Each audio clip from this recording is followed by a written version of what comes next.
lupa subscribe, like, dan share ke teman-teman.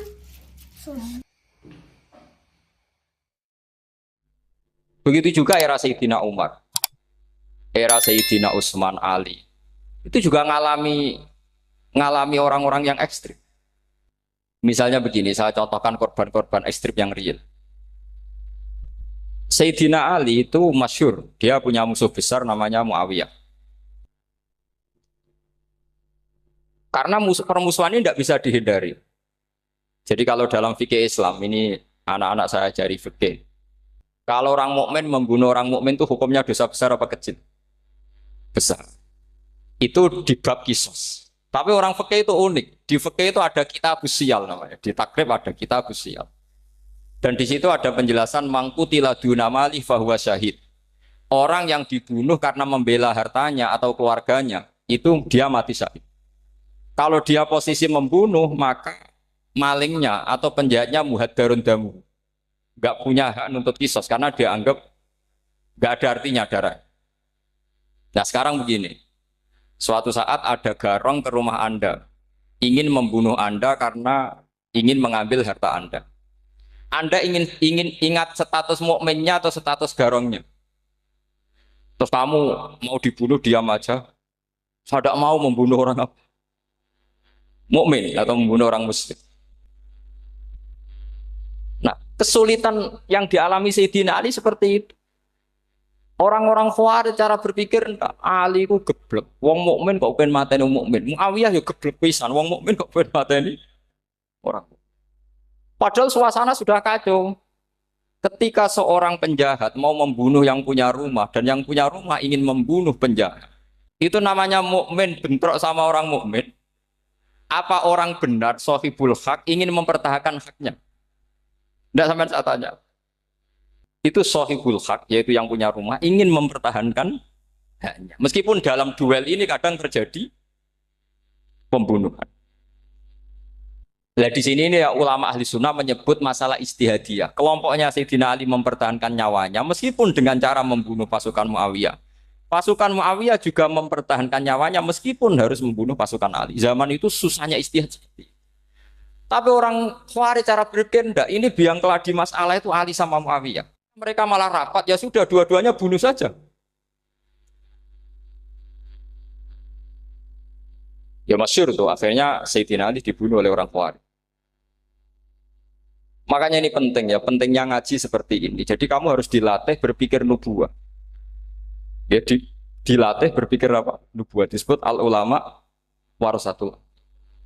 Meskipun dengan cara yang ekstrim, tapi pikirannya saja, jangan perilakunya. Saya punya contoh sekian kasus, sekian tragedi. Misalnya begini, saya itu dulu punya teman, dia soleh, bisa baca Fathul Mu'in. Dia itu janggal, bilang sama saya, Gus, tidak biasanya Rasulullah itu agak-agak nyindir orang fakir. Ini kok ada hadis kadal fakru ayakuna kufur. Bahwa kefakiran itu mendekati apa? Kekufuran. Dia itu aneh sekali. Biasanya enggak biasanya Rasulullah kritik seperti itu.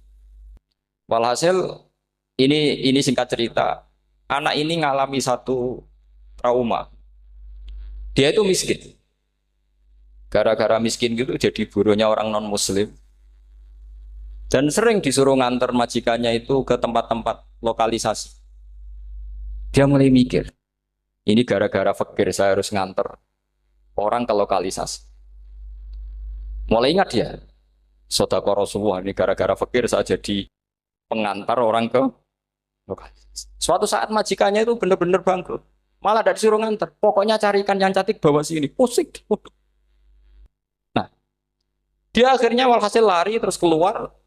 Terus dia cerita betapa ekstrimnya fakir sehingga gara-gara fakir saya harus jadi penolong orang yang mau apa mak. Anda boleh berpikir ekstrim, tapi ekstrim dalam melawan kemungkaran itu tadi. Saya nggak boleh jadi fakir, tapi takutnya fakir yang nanti jadi alat kemak. Imam Ghazali juga punya contoh seperti itu. Imam Ghazali pernah marah besar ketika tren di Baghdad itu orang belajar fikih semua. Hatta la yakuna thamma tabibun illa min ahli dhimmah, kata beliau. Sampai di Baghdad itu tidak ada dokter kecuali orang kafir dhimmah. Akhirnya kalau ada ulama sakit, saya masih ingat pas kecil, kalau ada ulama sakit itu tidak boleh dibawa ke rumah sakit. Takutnya ketemu dokter muslim, non muslim malah disuntik langsung apa? Mati. Akhirnya ulama saat itu berfatwa, orang Islam harus ada yang jadi dokter. Banyaklah gus-gus yang sekolah ke dokter. Yang masyhur ya seperti Sahal itu, Sahal bin Abdul Fattah. Itu dulu putranya Ki Fatah yang menolong Mbah Mahfud saat sembunyi. Saking idolakannya Basal, anaknya dinamakan Sahal, tapi dia jadi dokter spesialis bedah. Begitu seterusnya urusan negara. Dulu itu orang jabat itu tidak boleh, karena jabat itu dekat dengan syubhat, dekat dengan haram. Tapi gara-gara pejabatnya non-muslim, kalau bikin aturan ya ala non-muslim. Ulama akhirnya sadar, andikan kita yang jabat pasti tidak seperti itu. Bisa bikin perda ini, bisa bikin pelaturan begini yang menguntungkan Islam. Nah, jadilah banyak pejabat yang sekarang muslim. Tempat-tempat maksiat di obrak-abrik sama Satpol PP macam-macam. Kita untung.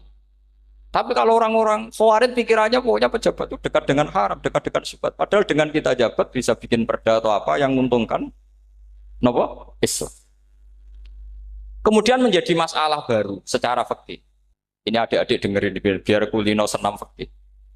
Kalau caleg soleh, misalnya Mas Nadif nyalek, ini tadi tak guyoni, mau jadi bupati ndak, kalau ya mau saya dukung. Jadi misalnya gini ya, Zaid sama Bakar, misalnya Bakar itu orang soleh, mau jadi calon lurah. Dia tahu kalau dia lurahnya kampung lebih baik. Kalau yang jadi ini Zaid, itu kampung itu rusak, karena dia suka dugem, suka macam-macam. Kemudian Zaid ini pasti jadi karena beli suara.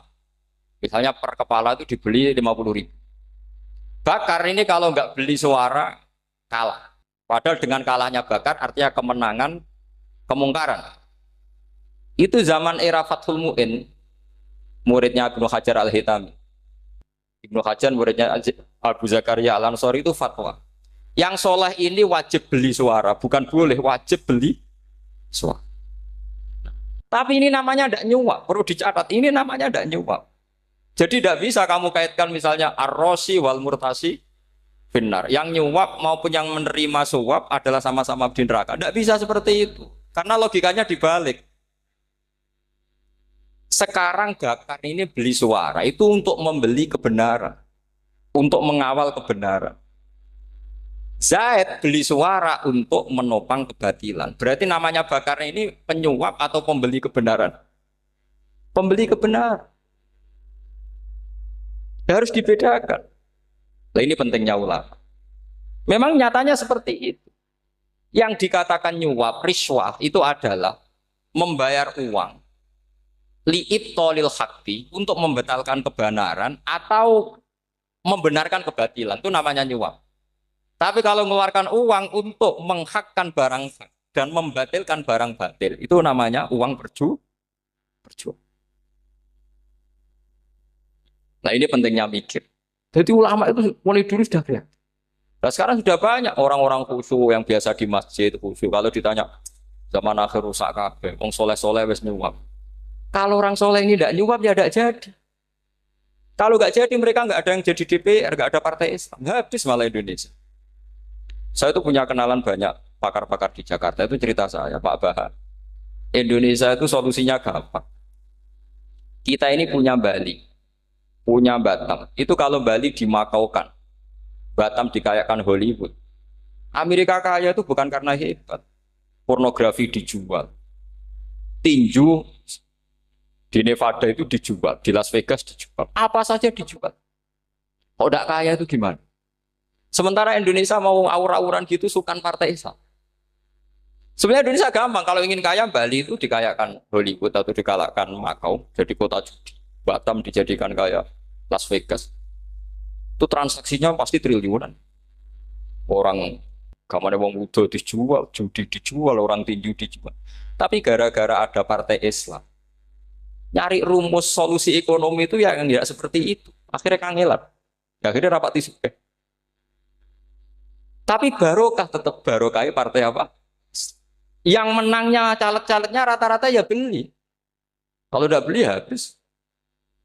Saya bukan menghalalkan nyuap, enggak. Kalau nyuap tetap haram ila yaumil qiyamah. Tapi kalau suratul masalah seperti ini kamu mengatakan suap itu beda. Ini suratul masalah yang tidak ada kaitannya dengan asal lawannya batil, kecuali lawannya sama-sama hak. Dua calon di kampung itu soleh sama soleh. Ini yang soleh bayar nggak boleh karena siapapun yang jadi soleh itu tidak boleh. Makanya kalau cari musuh yang dolim biar halal ya. Sekarang ya seperti itu. Kamu biasa heroik, biasa ngasih kiai kamu, ngasih hadiah kamu, biasa ngasih ibu kamu uang. Ternyata ibu kamu setelah kamu kasih uang, dikasihkan adik kamu atau kakak kamu yang nggak pernah kerja, terus kamu marah-marah, ini tidak adil. Saya yang memberi nggak dikasih, ini yang nggak kerja dikasih terus. Loh kamu biasa jadi pahlawan kok turun kelas menjadi apa? Pasien. Kamu milih jadi pahlawan apa pasien? Pahlawan. Jadi sebetulnya faham-faham ekstremis ini dari kegoblokan. Dari kegoblokan berpikir nubuah sehingga tidak punya rasa ibadah. Lah ini yang menjadi orang-orang ekstrem.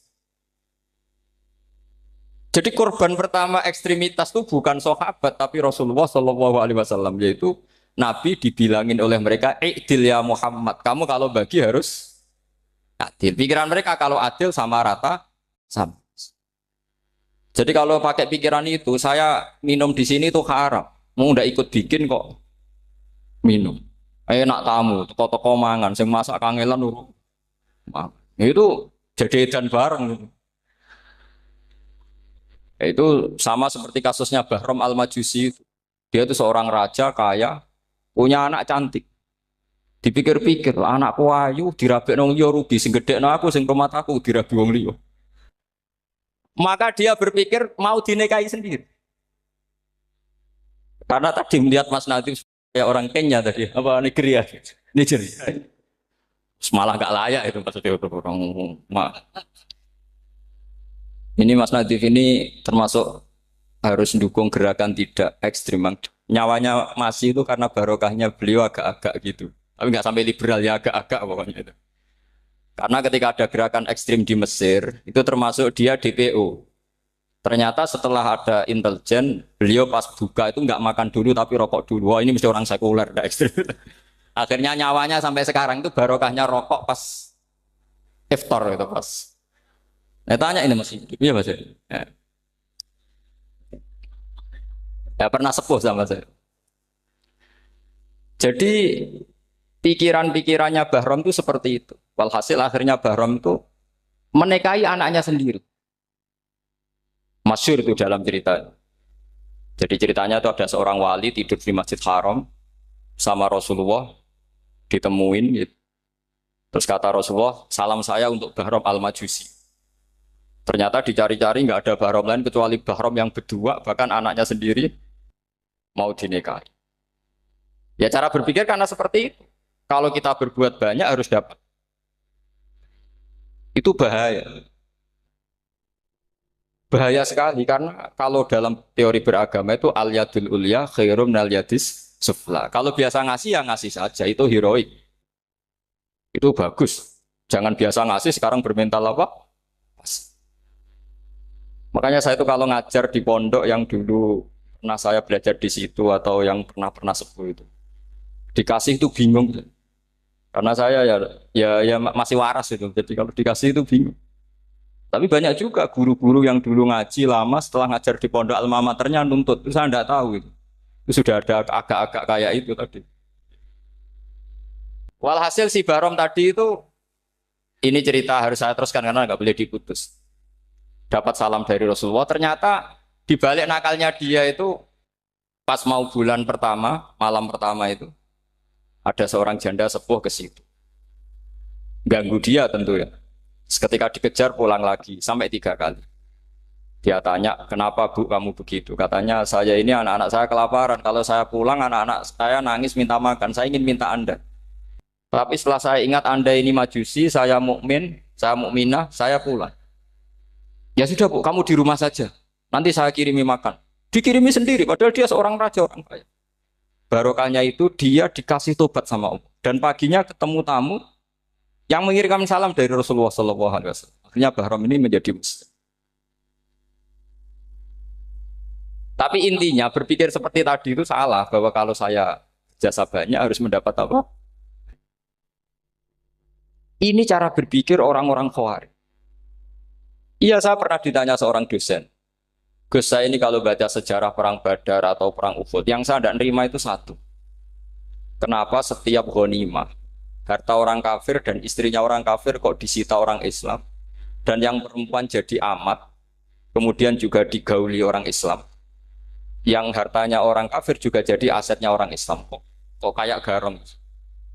Dia tanya seperti itu sama saya. Terus saya jawab, kalau sampean ada garong dan kemudian bawa senpi, senjata api, kemudian garong Anda, penjahat Anda lumpuhkan, ya senpi itu harus Anda kembalikan. Monggo penjahat ini kagungan jenengan beto wangsul. Karena ada milik Anda, harus dikembalikan. Wah, tidak bisa Pak, kalau saya kembalikan pasti dipakai jahat lagi, dipakai kriminal lagi. Ya sama, kalau asetnya orang kafir dikembalikan ke orang kafir akan menjadi aset kekafiran lagi untuk menghancurkan kita. Nah, perempuan juga sama. Perempuan itu alat produksi. Jika perempuan tadi dikembalikan ke orang kafir, maka kamu menolong populasi orang. Ya seperti itu. Paham? Makanya disita dalam perang loh ya, tapi dalam perang yang legal. Nah itulah kenapa amat halal. Makanya di Quran itu illa ala azwajihim aw ma malakat ayman. Paling enggak itu masih ada ulama atau pemikir atau ustadz siapa saja yang bisa memahami logika apa? Nanti kalau ulama ini sudah meninggal, orang akan mencibir Islam dengan cara mengatakan Islam itu jahat, yaitu menyita hartanya orang kafir dan istrinya orang kafir setiap kali terjadi. Karena pemikiran ini pasti sama-sama kutubnya, sama-sama ekstrim. Nah ini penting saya katakan. Makanya masyhur itu perdebatan Sayyidina Ali dan Muawiyah.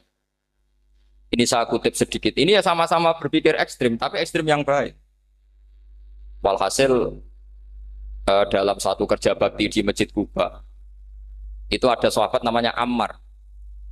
Ini di depan umum, ini penting. Kalau dalam ilmu hadis di depan umum ini penting karena nanti menjadi mutawatir. Beda dengan hadis yang Nabi ngendikan sama 1-2 sahabat, namanya hadis ahadi. Di depan umum Nabi guyon gini sama Ammar, ya Ammar waihak taktuluka alfiatul baghiyah. Ammar, kamu ini nasib kamu itu agak sial. Karena nanti yang membunuh kamu itu kelompok yang tidak benar. Alfiatul baghiyah itu kelompok yang tidak benar. Itu disaksikan sekian sahabat. Walhasil suatu saat Ammar ini ikut perang dan ikut pasukannya Ali dan terbunuh oleh pasukannya Muawiyah. Seneng Ali. Walhasil Ammar ditemuin sama Ali.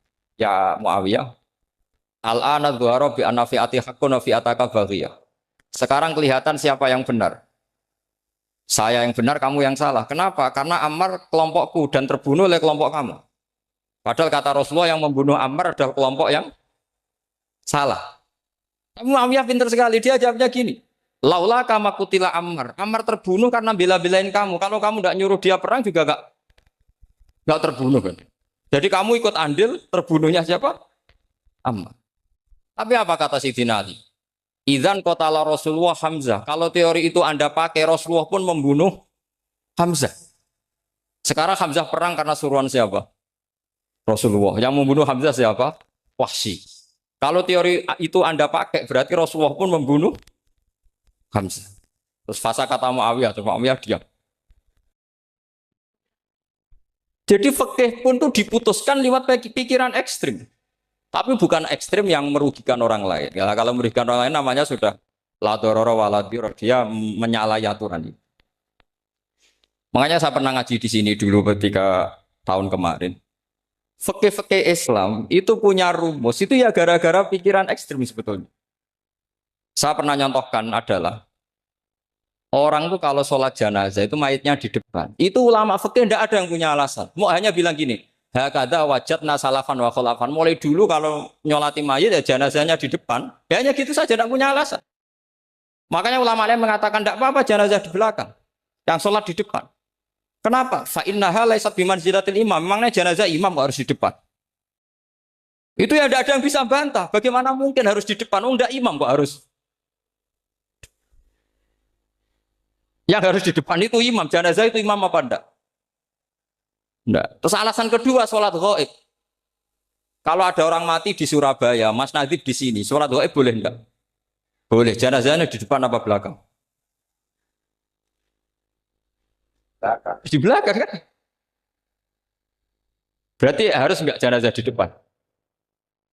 Ya dia mau ngakeh yang jelas kalau itu. Lah ini contoh-contoh kecil. Nah orang Khawarij itu orang yang paling tidak mau menerima otak adik seperti itu. Akhirnya jadi goblok bareng tadi. Ya makanya Rasulullah pun jadi korbannya Khawarij. Muhammad kamu harus adil. Karena pikiran mereka adil itu yang memberi banyak ya dapat banyak. Kalau pikiran nubuah tidak seperti itu. Kalau yang biasa memberi, biasa heroik, biasa baik ya biar tetap biasa memberi. Jangan dilatih jadi apa? Fasih. Ini mungkin adik-adik juga agak keberatan, tapi harus dilatih. Makanya saya itu jadi kiai itu ya mulai kecil anaknya kiai butuh kiai. Saya itu ya mulang tuh senang. Saya tidak pernah terlintas dikasih santri atau dihormati ya enggak. Mungkin sampai mati ya enggak terlintas. Ya pikiran saya sederhana. Biasa mulang pahlawan malah sekarang pasen itu malah kayak cemen, kayak turun kelas gitu. Jadi saya terus ya enggak kepikiran sama sekali. Loh kalau saya minta sama Allah karena itu atasan saya. Makanya ada ulama yang ekstrim gini, ini kisah nyata. Ada ulama alim datang ke seorang raja. Rajanya ini soleh padahal.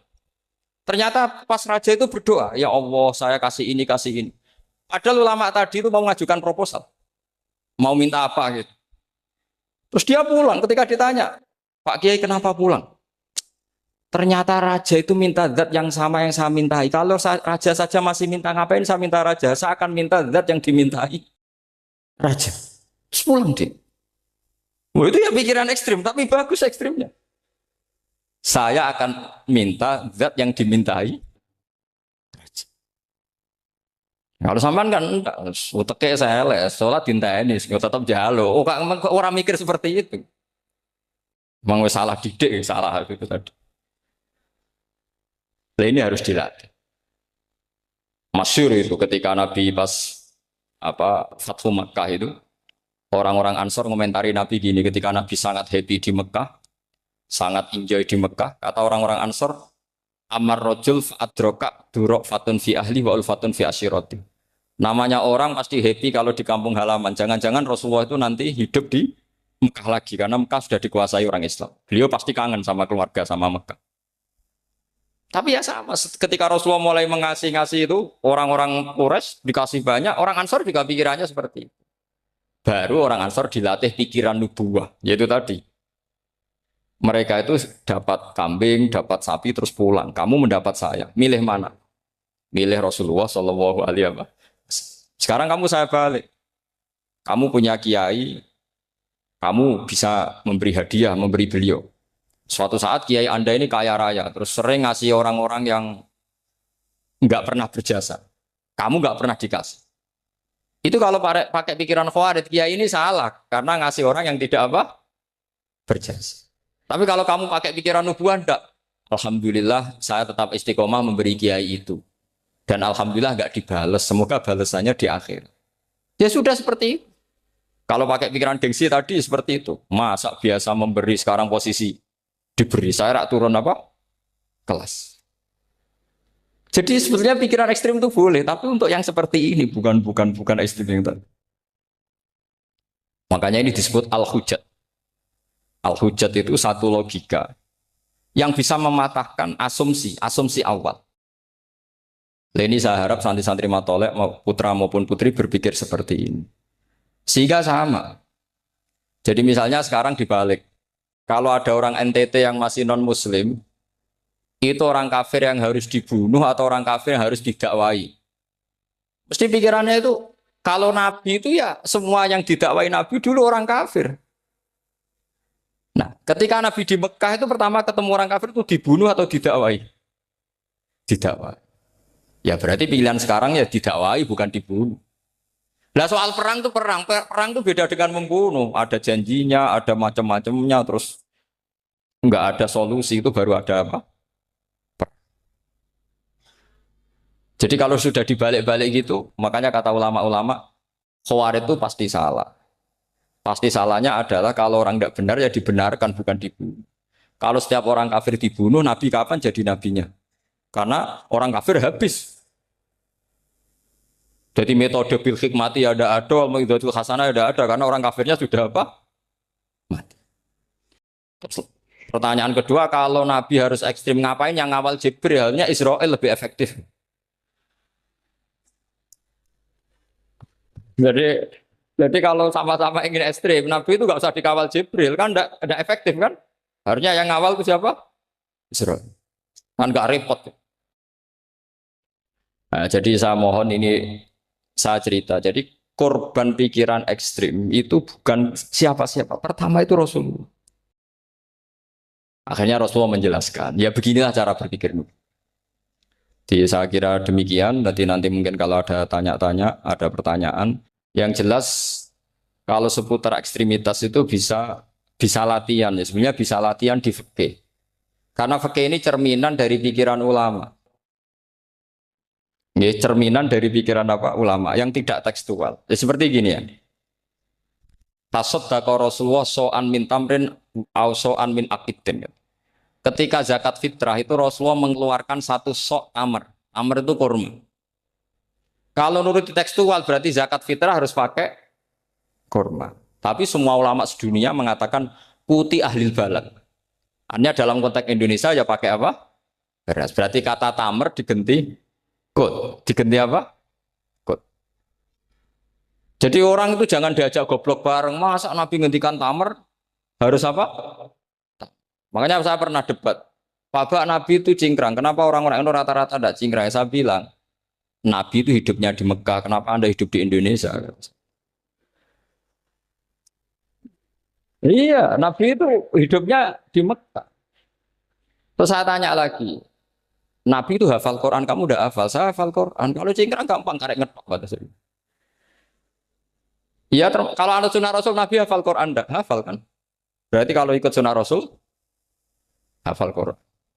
Jangan cingkrak tok, ya hafal apa? Ya sama poligami juga gitu yang tadi diceritakan Mas Natif itu. Nabi itu poligami setelah Khadijah meninggal. Apa mereka mau nunggu istri pertama meninggal? Kalau ingin persis nunggu istri pertama meninggal. Ah, iya. Enggak mau juga kan? Iya biasa saja lah. Pokoknya yang dihalalkan syariat ya kita bilang halal, yang diharamkan kita bilang apa? Enggak usah sok isi sunnah Rasul. Saya punya banyak cerita. Abu Bakar itu dulu sering menghindari sunnah Rasul. Dulu Rasulullah itu kalau ada orang minta ya dikasih. Ketika Abu Bakar bikin Baitul Mal. Ketika ditanya ini zaman Rasulullah tidak ada. Kata Abu Bakar, huwa Rasulullah. Beliau itu Rasulullah. Mbak gak di-manage ya negara tertib. Umar bikin pasukan itu diangkat negara. Kalau dulu zaman Nabi yang ikut perang bahaya, yang tidak perang namanya munafik. Era Umar tidak, militer itu ditunjuk. Ya digaji pakai Diwanul Murtaziqah. Ketika ditanya, kenapa ada kayak Rasulullah? Huwa Rasulullah, mbak tidak tertib pun tetap negara stabil. Karena ada karismanya. Jadi kadang-kadang dalam banyak hal itu kita malah tidak boleh persis Rasulullah karena kadang banyak khususnya. Yaitu contoh yang paling masyhur di fikih ya kayak Nabi itu nikah 9 itu khususnya. Dalam strategi juga sama. Dalam strategi memanage negara juga sama. Banyak sahabat yang punya ide yang zaman Nabi itu tidak ada. Ketika ditanya, kenapa tidak persis Nabi? Katanya, huwa Rasulullah. Ya Rasulullah itu meskipun seperti itu, meskipun tidak tertib secara rasional, tetap dikawal wahyu. Makanya negara baik-baik saja. Kalau saya ini hanya Abu Bakar, kalau tidak ya repot. Umar ya sama, bikin Diwanul Murtaziqah. Utsman juga sama, di-manage negara. Sayyidina Ali juga di-manage. Kalau Nabi tidak. Tapi tidak apa-apa, karena ada karisma. Sama tak cerita nih, masalah zakat yang masyhur. Orang paling bakhil sekalipun, paling kikir sekalipun, itu zaman Rasulullah bayar zakat. Karena pikirannya setelah zakat dikasihkan, Rasulullah mendoakan.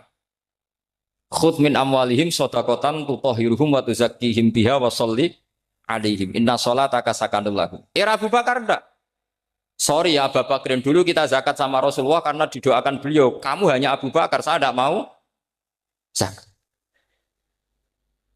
Ya sama lah seperti orang dipimpin ulama-ulama karismatik. Orang dipimpin Badullah itu tidak usah metai, santri sudah nurut. Dipimpin Usman Nazif, gak bikin pelaturan, habis pondok. Kalau ndak ngancam nggak gini, ditakzir nggak gini, habis. Zaman Badola dehem tok santri wedi. Mas Nadif dehem tok nggak. Nah, makanya Rasulullah itu tidak banyak bikin pelaturan. Rasulullah itu kalau mau perang itu hanya bilang sahabat, saya besok ditantang Abu Sufyan di sini. Saya mau perang. Oh itu sahabat ikut semua. Orang melihat wajahnya, melihat karismanya sudah tertarik ingin menyelamatkan beliau. Kita tidak akan ridho Rasulullah keluar sendiri. Kalau Abu Bakar ya enggak. Pertama Abu Bakar pidato sudah sopan. Saya memimpin kamu. Ini ketulitu walas tubuh khairikum. Saya ini memimpin kamu, tapi bukan berarti saya yang terbaik. Jika saya benar maka dukunglah. Kalau salah ingatkan. Itu pertama orang-orang bilang apa? Fawwala uqiman nakabisef. Nanti kalau Anda salah tak ingatkan pakai pedang. Ya karena hanya Abu Bakar bukan Rasul. Jika diaturlah, ini ada militer, ada pengawal, ada Baitul Mal. Era Umar lebih modern lagi, ada Diwanul Murtazikoh, ada macam-macam. Ya Rasulullah nggak ada.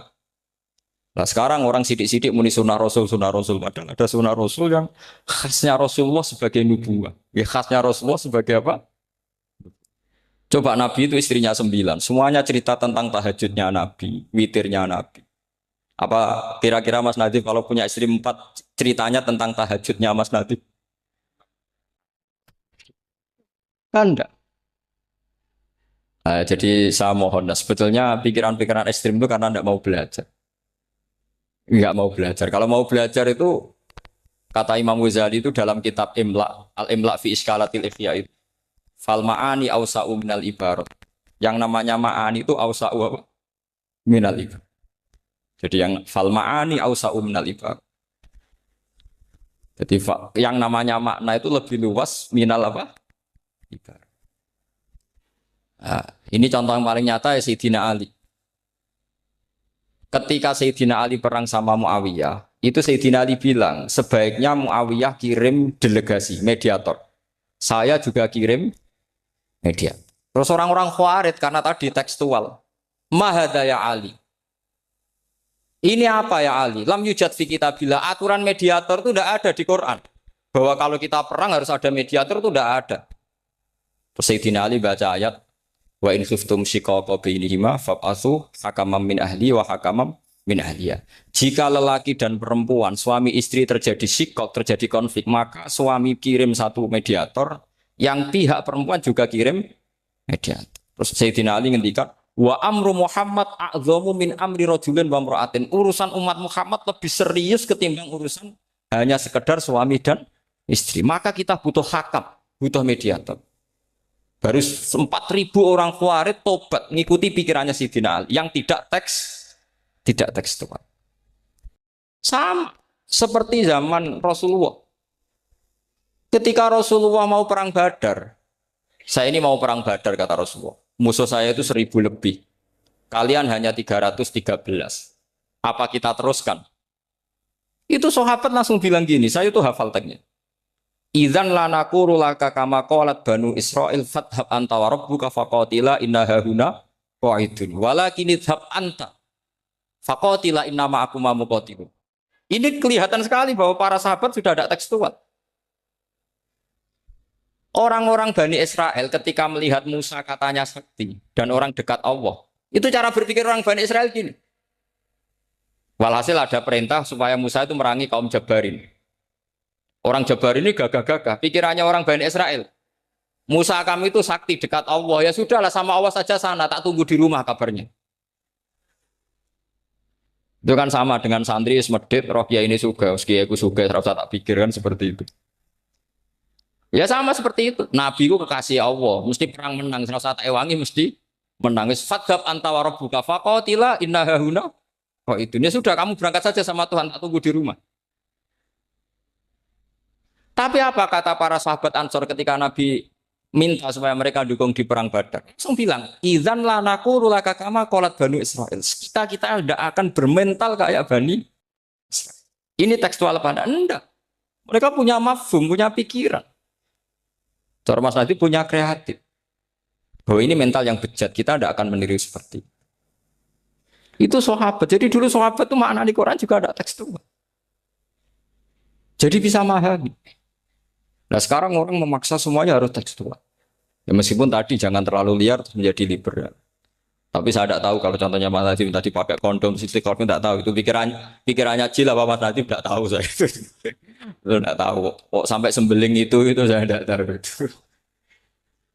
Oh, lagi juga kalau tidak bisa nyontohkan yang di luar itu, saya itu ya tidak tahu. Mulai dulu ilmunya yang seperti itu terus, saya tidak tahu lagi.